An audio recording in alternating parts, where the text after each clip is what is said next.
And I saved for last the psychological model of the chaos magic because this was the one that I found the most intrinsic and the most important for Hilary Webb's travels through Peru.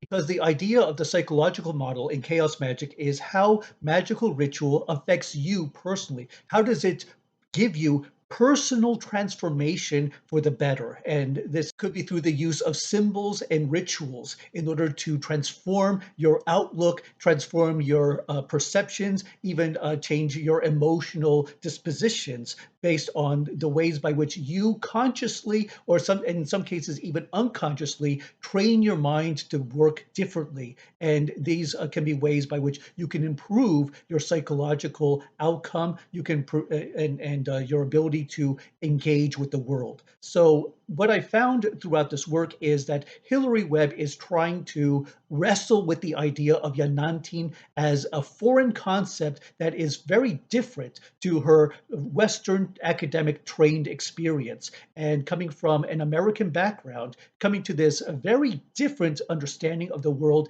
and accepting the idea of complementarity, accepting parts of the psyche, parts of the soul that are otherwise denigrated or suppressed in Western psychology, and or at least in popular Western culture.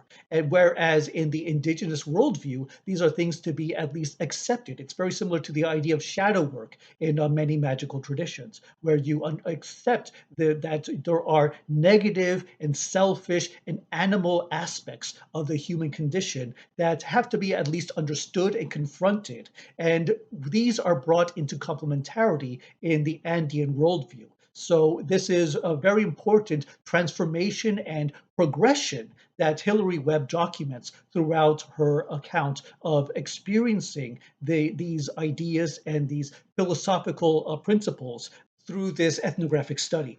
And one of the best examples of this is when she describes a fern at the top of one of the peaks near the site of Machu Picchu. And what she does is she consumes the San Pedro cactus on top of one of the mountains. And from this, she looks down at a fern, and the fern becomes very much like an illa. An illa is the concept of a one object being an extension of a larger reality. So if you have a model of a llama, it could be an illa of the greater idea of llama-ness. So likewise, the fern could be an illa as an exemplar, as an extension of the greater principle of fractal principles that shape the universe. The idea of how this one model, this one plant is an expression of a greater reality that is continually expanding and retracting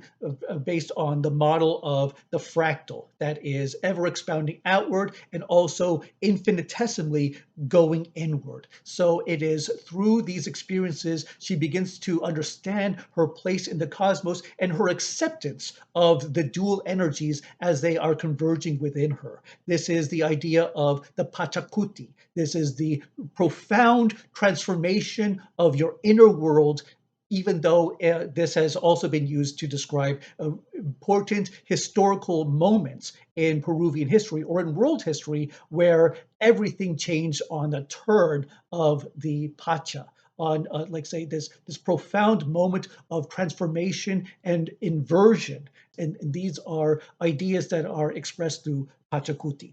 She also explores the idea of the tinkui, the collision, the encounter of these dual forces as they occur within her. And this also becomes a part of her psychological transformation, her psychological evolution. And she concludes the book on this point. That she says that she was able to undergo a personal transformation and redefinition and finding peace with her reality and her life because of the experiences that she gathered through these various travels across Peru and her conversations with the experts and the consultants that she encountered along the way. One last example that I will give is another important psychological impression that Webb describes when she visits the site of Chavin. And this is one of the early civilizations of ancient Peru. And it was a place that had many important architectural features, such as a massive U shaped pyramid and even underground tunnels that could have been related to the circulation of air or water in ancient times.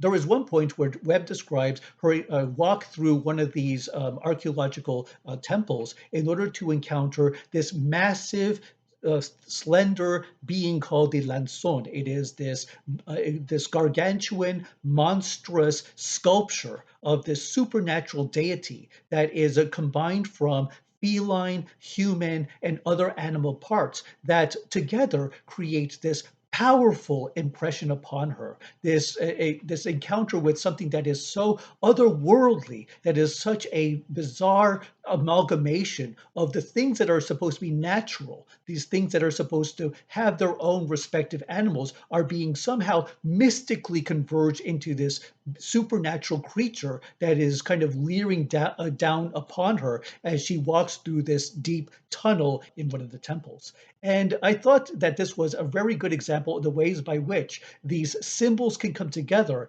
in very powerful and profound ways in order to make a deep and lasting impression on the human psyche, as she describes in very colorful detail in her chapter on the Lanzon, this figure in the depths of one of the temples of Chavin. And this is a nice way to conclude the video with a presentation of today's mask. Today's mask presents a set of tenon heads carved in stone by the Chavin of northern Peru. From as early as the first millennium BC, the Chavin civilization created works fusing human forms with animal features. These would have been implanted high upon temple stone walls, from which they leered outward with a prominent grin. I encountered these plaques at the Larco Museum in Lima, where they are displayed near the first hall, for the earliest cultures represented among the museum's works. Among these first expressions, indigenous Peruvian artists were already exploring the mystical synthesis of human and animal qualities, combinations deemed possible in the realms of the supernatural, the beyond.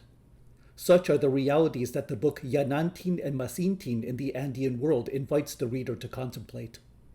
Through this video, I sought to show that the Runa, the indigenous Quechua speakers of the Andes, have a philosophical and ritual system open to chaos magic reading. Indeed, it is one of the rare examples of a spiritual tradition applicable to all 5 models of chaos magic: information, spirit, energy, meta, and mental. The only other culture I could compare to it is Tibet. I recommend Hilary Webb's book, especially for readers interested in Peruvian culture or Native American spirituality. This is an authentic description of an indigenous concept of cosmic duality, which I repeat begs for comparison to Olmeyot in Aztec philosophy and similar principles in the Aboriginal Americas.